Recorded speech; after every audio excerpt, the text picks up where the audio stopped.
A very warm welcome to all of you. It is a pleasure to welcome you to this joint session in our series entitled Voices of Contemporary Islamic Thought. My name is Abdullah Saeed. I am the Sultan of Oman Professor of Arab and Islamic Studies at the University of Melbourne, Australia. This webinar is jointly hosted by two institutions. The first is the Institute of Ismaili Studies based in London. It was established in 1977 to promote scholarship and learning about Muslim cultures, both historical and contemporary. It also aims to foster a better understanding of the relationship between Muslim cultures and other societies and faiths. While its work covers Islam in its broadest sense, it gives special attention to the study of Shi'i traditions. In particular, it focuses on the Ismaili heritage. The second is the National Centre for Contemporary Islamic Studies at the University of Melbourne. Its aim is to advance knowledge and understanding of the rich traditions of Islam, particularly in the Australian context. The centre works to respond to the needs of Australia and the wider region. Let me now say a couple of words about today's session. One of the major questions facing Muslims today is how we think about knowledge. For centuries, Muslim intellectual life was at the forefront of scholarship, deeply rooted in the classical religious sciences, but also open to learning from the wider world. Over time, however, a gap has developed, a kind of rupture between traditional disciplines and the modern knowledge systems that have shaped the last few hundred years. This raises some big issues. How can Muslims today address contemporary challenges if our institutions of learning remain locked into the frameworks of the past? At the same time, how do we engage with modern disciplines such as sociology, anthropology, political theory, hermeneutics, and so forth, without losing our own grounding in the tradition? Simply relying on past achievements or rejecting modern knowledge because of its links with the West or colonialism cannot be the answer. What seems to be needed is a more open and confident approach to knowledge. An approach that sees engagement with modern disciplines not as a threat, but as an opportunity to deepen our own understanding.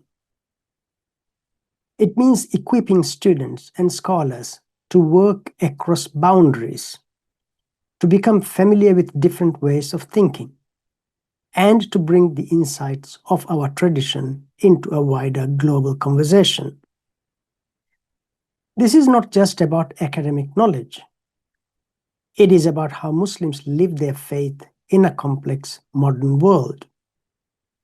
It is about developing a way of thinking that is both critical and rooted, what some have called a critical traditionalism, one that draws from the past but is not imprisoned by it. Ultimately, the challenge is to bridge the gap between tradition and modernity in a way that allows Muslims to contribute creatively and meaningfully to the shared intellectual life of humanity. Now, it is my great pleasure to introduce our distinguished speakers for today. Professor Ebrahim Moosa is the Mirza Family Professor of Islamic Thought and Muslim Societies at the University of Notre Dame in the United States, with appointments in the Department of History and the Kroc Institute for International Peace Studies. He was born and raised in South Africa. He studied in the traditional madrasa system in India, before completing his graduate studies at the University of Cape Town. He has taught at the University of Cape Town, Stanford University, and Duke University before joining Notre Dame, where he also co-directs the interdisciplinary program called Contending Modernities. Professor Moosa is widely recognized for his scholarship on Islamic thought, law, and ethics. His books include the award-winning Ghazali and the Poetics of Imagination and What is a Madrasa, which draws on his own experience in the madrasa tradition. His work bridges classical Islamic learning and modern scholarship and speaks powerfully to some of the most pressing intellectual challenges facing Muslims today. Our second speaker is Dr. Salim Kassim-Lakha. He is an honorary senior fellow in the School of Social and Political Sciences at the University of Melbourne. He's a specialist in development studies, particularly with a focus on South Asia. His research and publications cover areas such as economic liberalization and middle class in India, governance and social protection, civil society, and transnational migration. Our moderator is Dr. Mohamed Keshavjee. He was born in South Africa.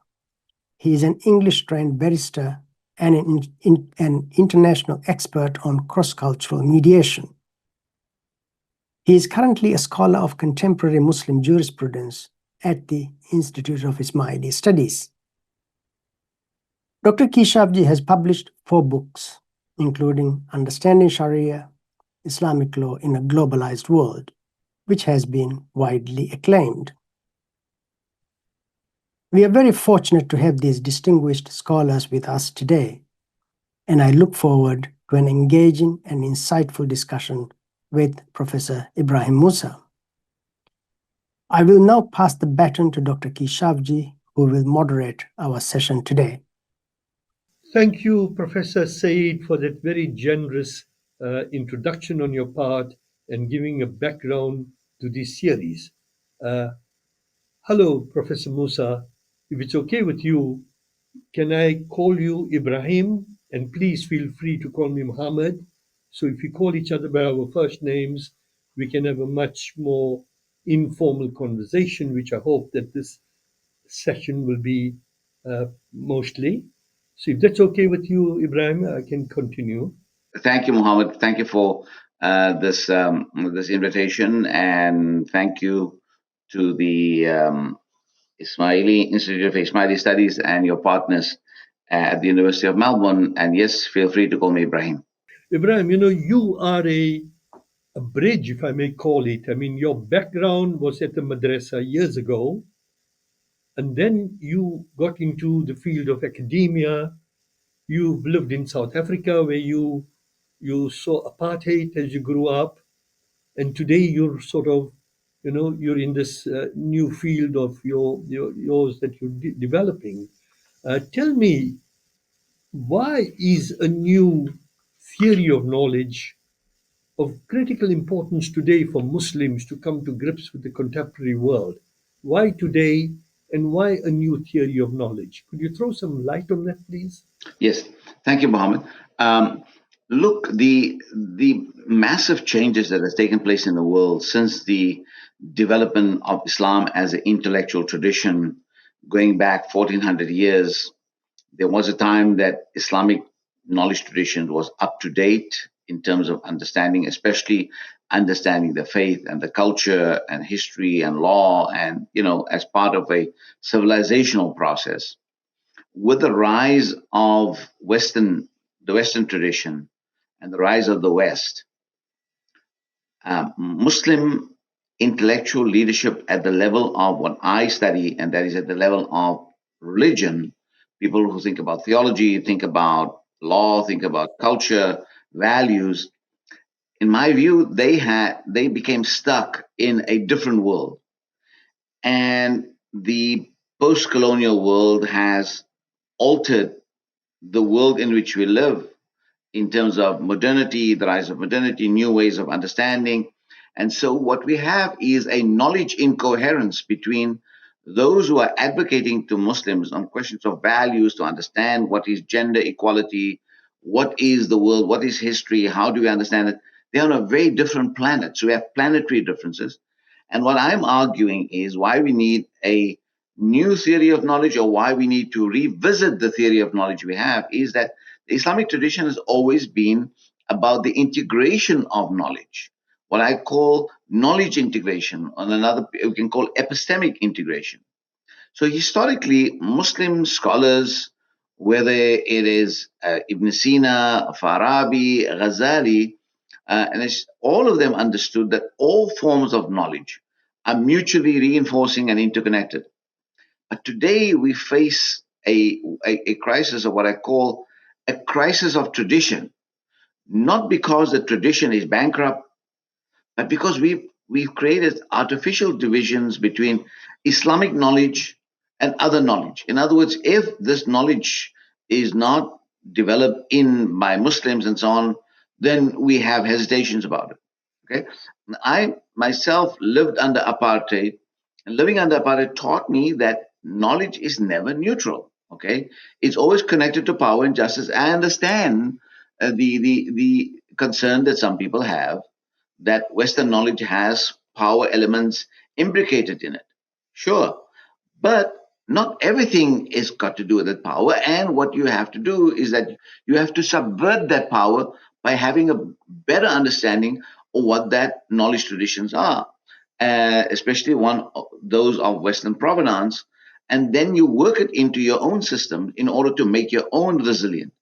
So Muslims today, in my view, need a more sophisticated approach that can engage critically with both their own tradition and modern scholarship. This isn't about choosing sides, but about developing what I call analog thinking, seeing knowledge as a continuous spectrum rather than binary oppositions. And the challenge is that many Muslims practice what I call knowledge segregation, knowledge apartheid, accepting modern knowledge for medicine and engineering, but rejecting our understanding of who the modern self is for ethics, for history, for social analysis. We are making that separation. So, in terms of ethics and social analysis, understanding of the self, we want to live on a telephone directory of the 8th century. That's not going to work. Or an encyclopedia of the 8th century. That's not going to work. And this creates a kind of intellectual schizophrenia that serves neither tradition nor the contemporary needs of the Muslim society. Now, Ibrahim, if I may just segue from there to the whole notion of a more holistic understanding of the problem. You've written about the madrasas, and I believe you've spoken about your own experience at the madrasa that you went to as a young child, as a young boy. Now, can you tell us a bit more about that book you wrote and what were you saying? What role does the madrasa play today? The madrasa is a very critical aspect of education in many Muslim countries. And is there a way that that issue can be addressed at that level as well, or what does your book say? Can you tell the audience how you link what you said now to the traditional areas of knowledge understanding, of knowledge creation, or epistemic processes? Can you throw some light on that? Sure, thank you. I wrote a book in 2005, no, sorry, 2015, called What is a Madrasa? And it is not a elementary thing to tell you what a madrasa is, as most people and most of the viewers and listeners here might think that's a fairly, elementary book. No, it tells you the history of an institutions, ancient institutions that were developed in the Muslim world and used to be the load carrier of intellectual development in Muslim societies. So, what we have today are madrasas represent one of the world's oldest continuous educational traditions, over 1,000 years of systematic learning. So, for instance, the first madrasa was built by a woman called Fatima al-Fihri in the mosque of the Qarawiyin in Fez, the family was originally from an area near Tunisia. They built that mosque, and they wanted some teaching to take place in the mosque. What you had in the olden days was the mosque madrasa. You have the similar thing in Tunisia, the Zaytuna. Then you had the similar thing in Al Azhar that the Fatimids built. The Fatimids built that massive mosque as a madrasa, and education took place in there. It's only around about the 11th century that you started seeing a different phenomena developing in Iran and Iraq under the Seljuks, okay, and where they built dedicated madrasas, living quarters, all the subjects taught under one roof, and so on. So that's a longer history of the madrasas, but there were also madrasas in Timbuktu, there were madrasas in Mauritania, amazing stuff. And obviously when Islam comes to Indonesia, then it's out there. Today, madrasas are spread around the world, in North America, in the UK, in Australia, in South Africa, in all over. A new kind of madrasa has emerged in India, Pakistan, Bangladesh, and those madrasas have become globally present. Now, one of the challenges that I argue in my book is that madrasas, some people are of the opinion madrasas should just be shut down. I believe that it will be a mistake. The literacy that people who study a madrasa gain in the Arabic language, in Persian, in Urdu, in other local languages is quite of a high level. And they study the classical tradition of Islam, but the lack is that they don't have how to put that knowledge in conversation with knowledge of the present, because they do not study knowledge of the present. They don't study sociology. They don't study history. They don't study political thought. They don't study modern philosophy. They study the old philosophy. Okay. And so the irony is that the classical madrasa education was deeply cosmopolitan. The contemporary madrasa has become very isolated and tunnel vision. And therefore, today's madrasas become defensive rather than confident in their engagement with other forms of knowledge. And that is because they do not have the knowledge that this requires, and their hesitation, what I call the kind of colonial division, right? What happened in the colonial world, and the colonizers had changed Muslim societies. And there was a group of people, especially religious people, that believed that by resisting with our old knowledge, we can block the colonizers from changing our culture. Now, that might have served some purpose, but it no longer serves any purpose of resisting. But what we need is the integration of knowledge. Now, I've done some work in South Asia, and I plan to do some work in Africa now with madrasa graduates, and engaging them by providing for them ways of understanding theological literacy and scientific literacy, art, humanistics, the humanistic tradition of Islam, the Western humanistic tradition, in order to show people how to integrate knowledge. And so I'm optimistic that if we are able to succeed in that, the small trickle could become a stream, and then valuable bridges would be able to be built between different contemporary knowledge systems. You wrote a book, you wrote a paper recently called Reading Tradition, which I read. I read it twice. I tried to come to grips with what you were saying. You mention a concept there called critical traditionalism, which I thought is very interesting. Could you throw some light on that term? What do you mean by critical traditionalism? Because I can see that you're talking about some sort of a bridge between the traditional learning and the modern disciplines of thought, which you think that if those both were brought together, there would be a greater understanding of dismantling knowledge apartheid, if I may put it that way. So could you throw some light, Ibrahim, on critical traditionalism? Yes. Look, all communities, whether you talk about Anglicans, Catholics, varieties of Jewish traditions, Buddhists, Hindus, and so on, everybody has a tradition.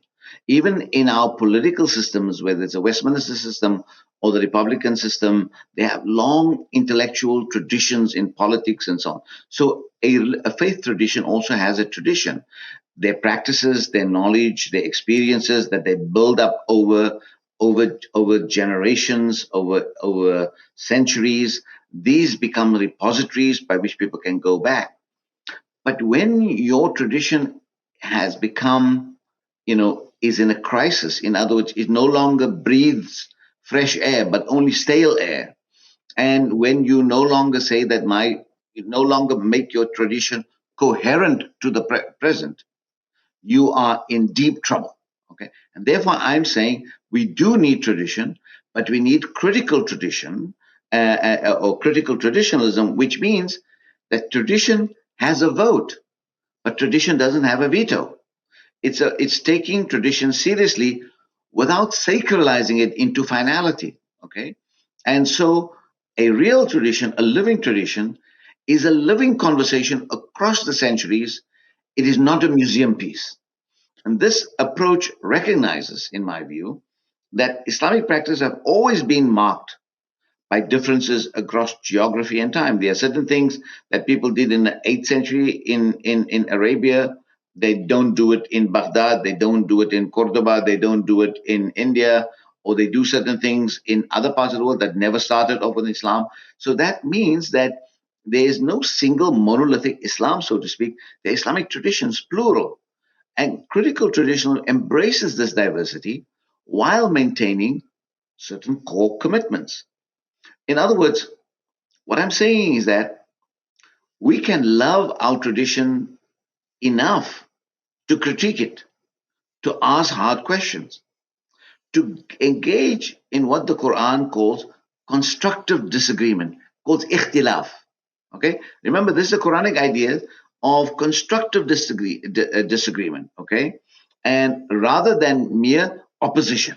Okay, so opposition just on the basis of your ethnicity, your ignorance, your not knowing, that's different. When two sides know they can have a healthy, productive conversation, that something beautiful emerges from it. Therefore, for instance, Ghazali, who I've studied very carefully, says that, if you do not ask questions, if you do not read, and if you write certain things, but this writing does not make you and prompt you to doubt your inherited beliefs and compelling you to make certain inquiry, then that knowledge does not serve its purpose. So, writing and reading must lead to a critical posture, to ask questions, and then try to find answers. And that is what we need today. That calls for two things, Ibrahim. I think one is it calls for new disciplines of reflection. You know, I think we've had the chance to talk about this earlier, that things like literary criticism, anthropology, sociology, those type of disciplines. Now, do we have that? The challenge I see is that we don't probably have it in the madrasa system at the present time, and we've got our alims, the people who are talking to different institutions, different constituencies. They sort of abjure modern knowledge as coming on the back of colonialism.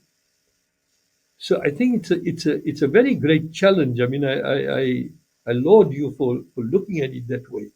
But how do you see this panning out in the present global reality? Do you see this happening, or do you think there'll be a pushback, or how do you see that really shaping out? How do you see it playing out? No, no, you are absolutely right to understand the gravity of the challenge. And wherever I do my work, I do get pushback. It is challenging, but you have to just continue talking and opening up the conversations. Now, you see, something terrible has happened to us during the colonial encounter, what I call a knowledge rupture, you see. And so we had a segment of Muslim society all over the world that went to go and learn science and technology and got onto the boat of the modern world. And then you have the people that gave sermons in the mosques and people who educated our children in matters of faith and the development of the soul. They were on a very different page. Okay. And we don't, and now we see the incoherence and so on. And, people become defensive of what they know and building walls around the knowledge in order to so called to protect it from contamination. Um, And many people who are trained in the secular world, they also require spiritual sustenance, and they also suffer of a certain kind of knowledge disconnection. They are fluent in modern disciplines. They can tell you everything about science and astronomy and all kinds of complex issues, but they struggle to make these issues relate meaningfully to their tradition. So therefore, the challenge is, and the way I see that the optimism is for those Muslims who are in the Western Hemisphere, where there are many madrasas, where the conversation between the Muslim town and the Muslim gown. In other words, I mean, educated Muslims and the Muslims in the madrasas and in the educational institutions. That's what there's a gap there, but I believe they can quickly heal that gap.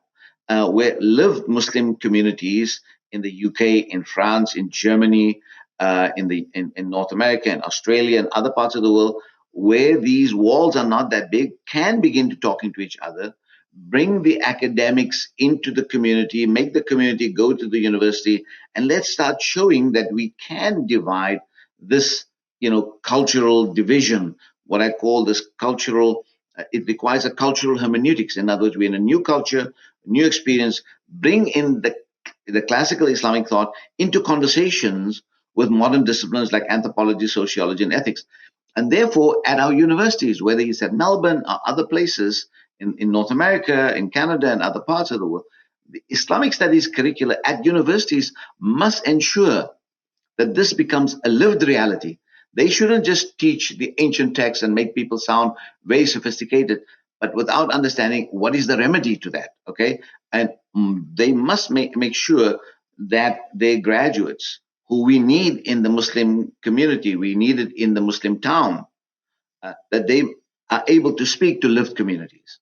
It'll be a real tragedy that all this effort and energy is spent in knowledge at universities, at Darul Ulooms and madrasas, and that doesn't really create a symbiosis. And I also am advocating in that article that you read that the madrasas and the universities need to start talking to each other in a much more energetic and dynamic way.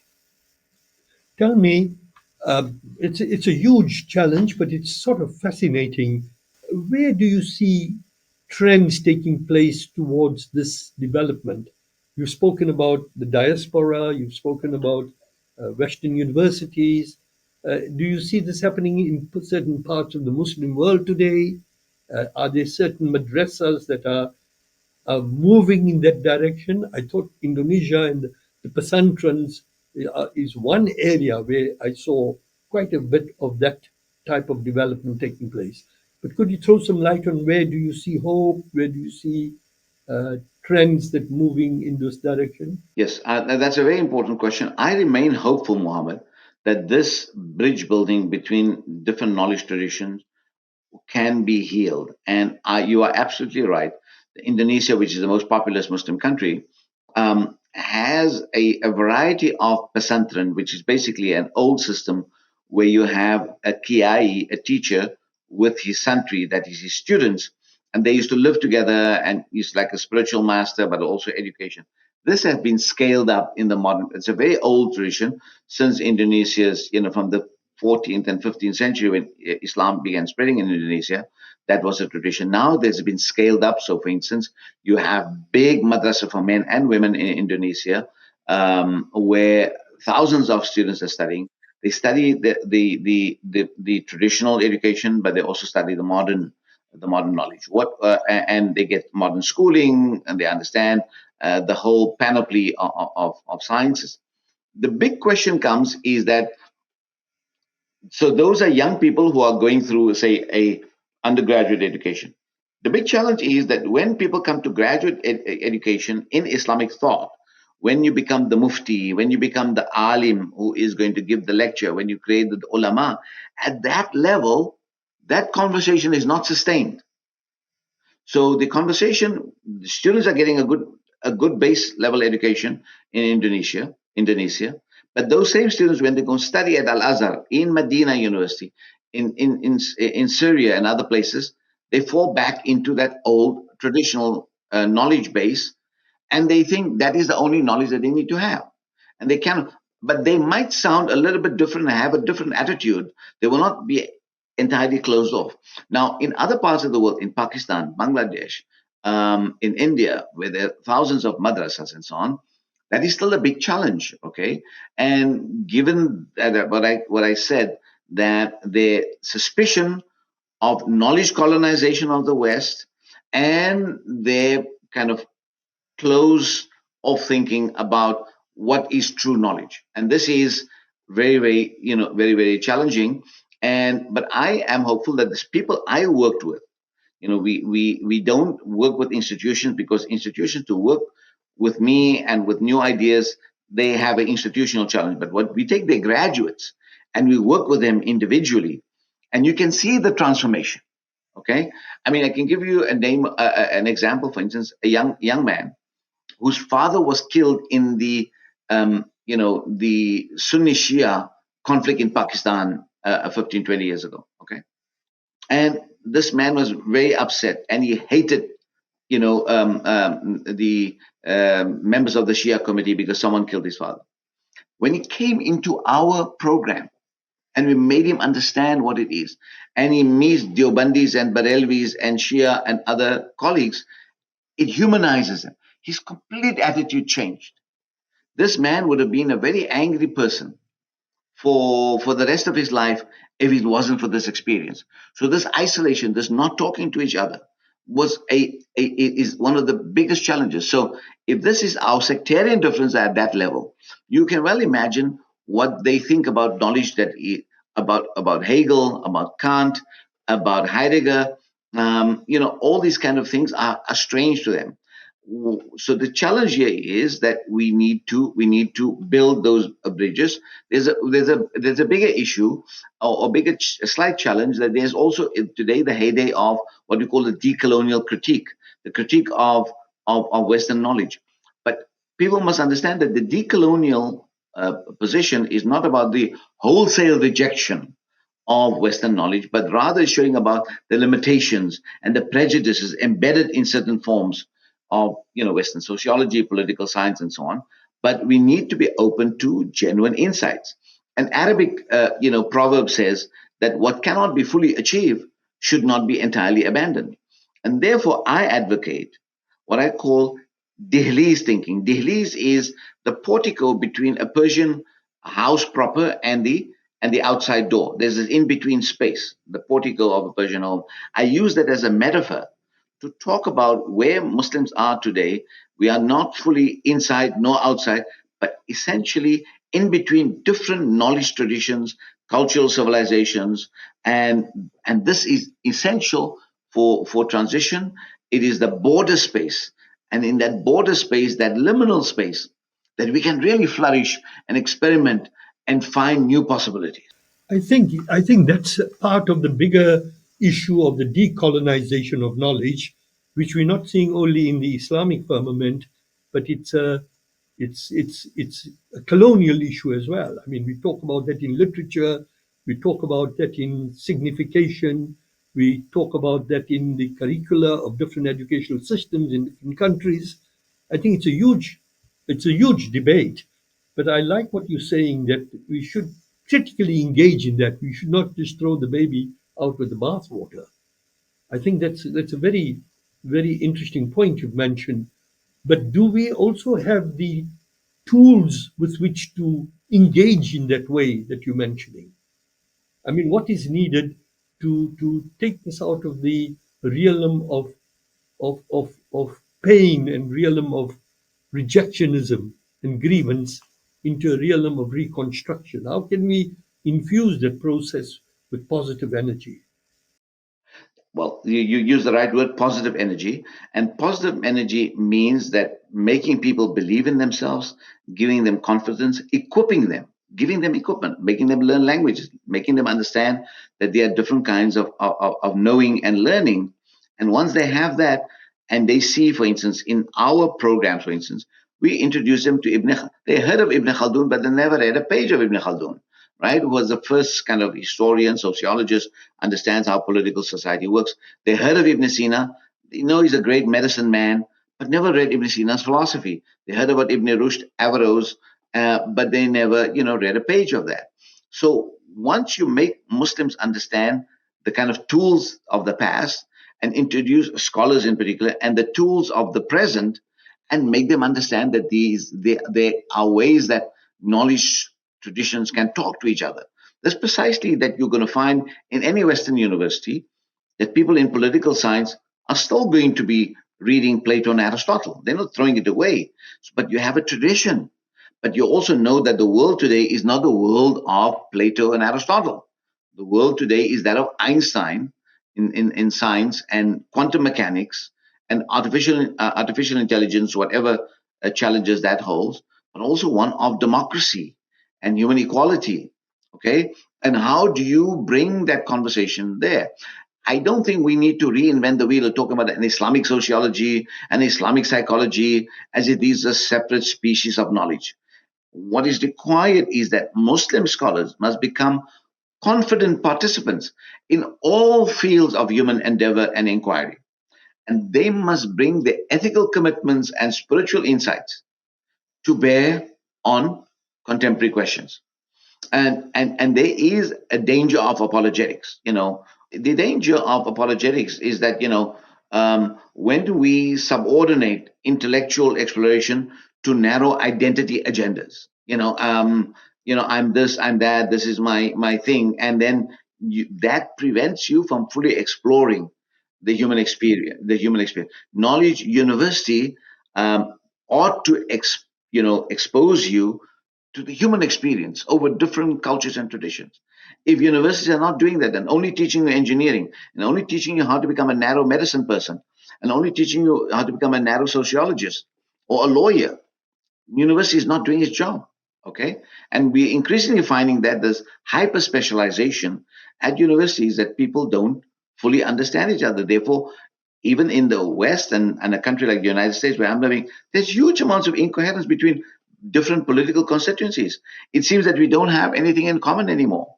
And so true scholarship requires what I call unfettered intellectual exploration. At least for 4 years or 3 years, or whatever time people go to universities, they must have this opportunity for this unfettered intellectual exploration. And we need to guard against apologetics by committing to a rigorous methodology. And neither is methodology a god. Methodologies change over time, okay? But remain open to where the evidence leads us, and even to where it is uncomfortable. This is exactly what people like the great scholars of the past always understood, because they understood what is civilization. So a civilizational approach, as you say, I think, have we got too linked in either too theological an approach or too legalistic an approach? But do you think that taking the whole panoply of Islamic thought, culture, music, art, literature, calligraphy, science, I mean, we could draw from a much bigger base rather than becoming very, very fixated in a way. And do you think a civilizational approach has that strength? What are your thoughts on it as an educationist? I fully agree that Islam as a civilization, it's about civility. Civility is about how to live, and how to live with your soul. Okay, and we are now increasingly living in soulless societies. We don't feel for our neighbor. We don't feel, about mutual love in our politics. You see, once you can recognize the common humanity that we share, then whether it's your Jewish knowledge, your Christian knowledge, your atheist knowledge, your Muslim knowledge, the diversity of Muslim knowledge, that broader cultural matrix is where Islamic faith was dominant in the past, and included diverse religious and ethnic communities. Okay, and understanding Islam as a civilization moved us beyond the narrow legalistic definitions towards seeing Islam's cultural diversity, historical complexity, and acknowledges that Islamic practice and interpretation have always been, varied across regions and centuries. And this has practical implication. It means that we can learn from the full breadth of Muslim experience, from Cordoba to Cairo, to Central Asia to Chicago. It also means that we can engage confidently with other civilizational traditions without feeling, threatened in any particular way. Well, you know, Ibrahim, that makes a lot of sense because when you're talking about, even in law, the purpose of the Sharia was for the higher purposes, the maqasid. We always spoke about principles that were beyond the legalistic, mechanistic processes. And might you just spend a few seconds to tell us, is there any possibility of the richness of Islamic thought being extracted through the higher purposes of law, for example? So, yes, indeed, the Islamic tradition had a fantastic development in the 14th century of something, the question that you posed was about maqasid of Sharia, what I call it the big picture version of Sharia. This was done by the efforts of a 14th century scholar by the name of Abu Ishaq al-Shatibi. And Shatibi put in a lot of time and energy in trying to explain to audiences how the entire Islamic corpus from the Quran, from the Hadith, from the juridical work of jurists in the past, how that all boiled down to preserve five principal issues in Muslim life: preservation of religion, deen, the preservation of life, the preservation of intellect, the preservation of property, and the preservation of offspring. Okay, these were the kind of five big things that he said. If you think about Sharia, you think about Islam as a faith tradition, as a civilization, these are the things that our jurists in the past, spent a lot of time with. This has become really, really appealing to a lot of people around the world, and especially to modern Muslims who now have a better handle on Islam. And you are writing a book on this topic, on Islamic law. So this is a major, major breakthrough. And what we can understand is that there's a certain kind of coherence in Islamic thought. So I was just thinking about this idea that when we talk about the preservation of intellect, the preservation of intellect, according to Muslim classical scholars, means that you are just. So intellect and justice work together. Okay, because I've always thought that why doesn't the maqasid not involve justice?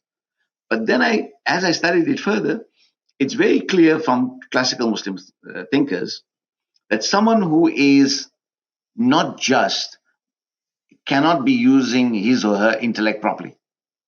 And so it is a fascinating development in how Islamic scholarship has made a certain kind of breakthroughs, and we need to advocate that more so that we can have more coherent conversations about these issues. Together with the issues that I mentioned earlier, that where we need to bring together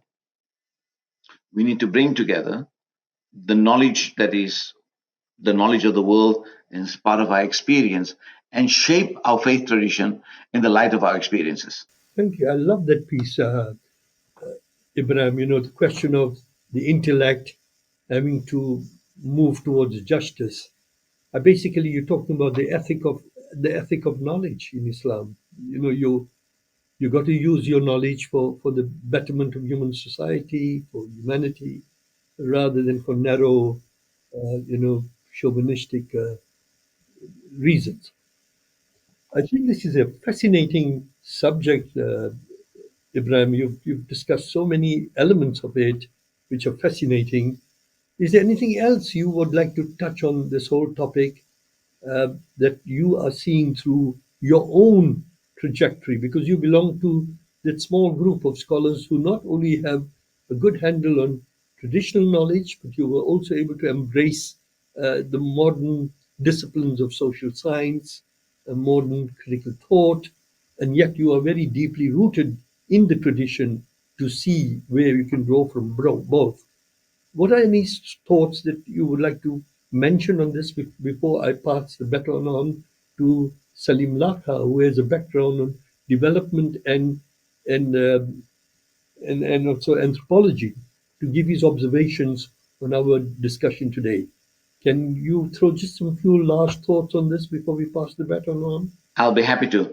So, in a nutshell, what I'm arguing for is intellectual cosmopolitanism, and that intellectual cosmopolitanism is embedded in the Islamic tradition itself historically, and we need to revive that so it also pulsates and lives on that register in the present. Muslims were open to the knowledge of the Greeks, knowledge of the Indians, the Persians, and wherever they could find knowledge, they were the heirs to all kinds of wisdom. Second is that what I call pluriversality, embracing diverse knowledge formations rather than imposing any single knowledge hegemony. This isn't relativism, but what it means that we can maintain some claims are better than others while remaining open to learning from multiple traditions.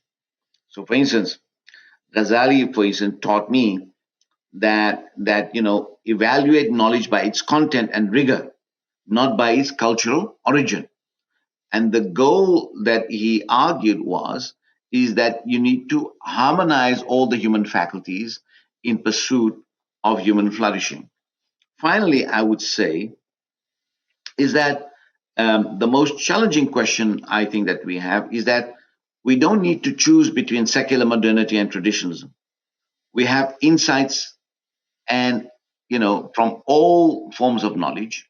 And what I envision is what might be called a certain kind of prophetic inspiration in the modern world, the prophetic, a form of contemporary life that maintains the prophetic commitment to justice, compassion, and transcendence while fully engaging with modern knowledge and global challenges.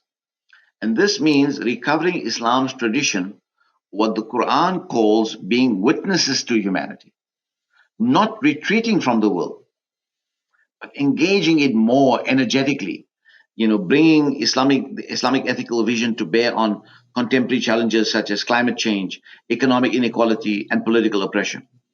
And the alternative to secular modernity isn't pre-modernity, but the alternative to secular modernity is an ethical modernity, technological and social sophistication guided by transcendent moral commitments. And this is what I meant by a prophetic paradigm in constructive Muslim theology today. I'm now going to pass the baton on to Dr. Salim Lakha to give his take on and observations on the discussion we've had so far. So I'll pass on now to Salim Lakha. Thank you, Mohammed. Salim, over to you. Thank you, Mohammed and Ebrahim, for that fascinating discussion. Ebrahim, thank you also for your very illuminating and thought-provoking views on the relationship between Islam and modernity. Ebrahim, you have spoken extensively on the question of how Muslims can engage productively with modern secular knowledges. What I admire is your attempt to construct a genuine Islamic paradigm to contend with the theoretical and practical challenges presented by secular modernity. One of your propositions that I find very promising is that Muslims find themselves today in a liminal space or border space where they can interrogate and experiment with different knowledge systems to find new possibilities. I find this proposition promising because I believe globally the intellectual climate at this juncture is conducive for such an endeavor, as I will explain in my observations. I have three observations pertaining to Professor Moosa's discussion of the relationship between Islam and modernity. The first observation relates to his reference to an alternative to secular modernity. There is now an increasing recognition in the social sciences that there are multiple paths to modernity. Western secular modernity is only one form of modernity. The historical experience of Japan is instructive in this regard. Japan adopted Western technology, pursued modern industrial development, but did not fully embrace Western culture. Consequently, it retained a distinctive national identity.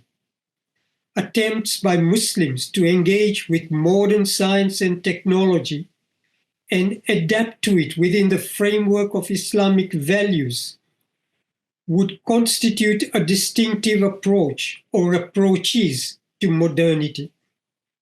As Professor Moosa has rightly stated in his discussion, we need to think of an alternative to secular modernity. The contradictions of secular modernity in various spheres of life, including the environment, the economy, and technology, have increasingly called into question its visions and promises. The alternative to secular modernity, however, is not retreating into pre-modernity, as Professor Moosa clearly emphasized, but envisioning an ethical modernity. This conversation about ethical modernity urgently needs to occur between scholars from different cultural traditions. I agree with him. Muslim scholars should become confident participants in such discussions by articulating Islamic ethical values. My second observation relates to Professor Moosa's reference to decolonization of knowledge. There is now a strong trend in the humanities and social sciences to seek decolonization of knowledge systems. There are, however, competing views of what such decolonization entails. For example, a recent article on development studies distinguished between decoloniality and intellectual decolonization. Decoloniality is a more critical concept that argues that Western knowledge is inherently racist and Eurocentric, aimed at defending the imposition of modernity upon previously colonized countries. Whereas intellectual decolonization calls for depriving Western voices of their dominant privileged position and dismantling racial hierarchies so there is more equitable attention and status accorded to different voices. In the broad spectrum of views on the decolonization of knowledge, I find Professor Moosa's approach very constructive. He has argued in his discussion that decolonization of knowledge does not involve wholesale rejection of Western knowledge, but recognizing its limits and its ingrained prejudices. This approach has greater potential to promote a meaningful dialogue between different knowledge traditions and provides for an effective synthesis of ideas. The third observation regarding Professor Moosa's presentation is his endeavor to promote a dialogue and seek accommodation within Muslim societies between what he calls the town and the gown. This is an aspiration that is shared by many Muslims and non-Muslims around the world. His efforts hopefully will become a template for others to follow. But in this task, I'm sure he will face many challenges. To move on, in my opinion, the task of decolonization of knowledge remains incomplete, though progress towards it is undeniable. For example, there is still more scope for incorporating Islamic perspectives into the social sciences and humanities curricula of some university departments in the West. The writings of major Muslim thinkers like Ibn Khaldun, Ibn Arabi, and others mentioned by Professor Moosa deserve more coverage in the social sciences curricula. From my experience, very few sociology or political science students have come across Ibn Khaldun. They've come across Western social theorists, Weber, Marx, and others. However, the absence of Muslim thinkers is very conspicuous by its absence. I believe inclusion and engagement with Islamic perspectives would enrich immensely our intellectual resources. With that, I will finish off, and I would now like to invite Professor Abdullah Saeed to provide his concluding remarks. Thank you. Let me now thank Professor Moosa, Dr. Keshavjee, and Dr. Salim Lakha for a fascinating discussion on this important topic. By way of bringing this discussion to a conclusion, let me provide a couple of reflections as well. What Professor Moosa has really drawn our attention to is what he calls a knowledge rupture, a serious gap between the traditional Islamic disciplines and the modern disciplines. He argues that it is no longer enough for us to be satisfied with saying that Muslims had a great intellectual legacy in the past and to rely on that. Instead, he is calling for a deep and sustained dialogue with modern forms of knowledge. This is not a superficial point. It comes from someone who knows both worlds intimately. He has spent many years within the traditional madrasa system and has a deep understanding of how these institutions work. He has also spent a long time working in Western academia. Because of this, he is able to see the gap clearly and think seriously about how it can be bridged.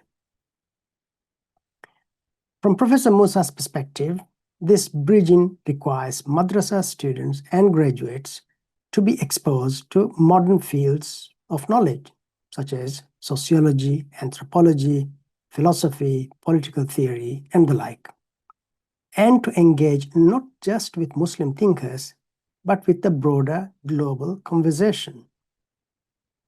In his view, Muslim students should feel comfortable reading and debating with modern philosophers, political theorists, and contemporary scholarship, rather than restricting themselves to a narrow circle. For Professor Moosa, the goal is not to create isolated or parallel Islamic versions of every discipline, such as Islamic economics, Islamic anthropology, Islamic sociology, and the like. Instead, it is to participate with confidence in a shared human enterprise of knowledge, just as Muslim scholars in earlier centuries engaged confidently with Greek, Indian, and Persian knowledge. This emphasis on integration rather than compartmentalization runs through his argument. Knowledge, he says, is not the property of one civilization. It is a collective human achievement. And importantly, he sees opportunities today in places like Indonesia, and especially in Western societies, where there is a high degree of freedom for Muslims to build bridges between these two worlds of knowledge.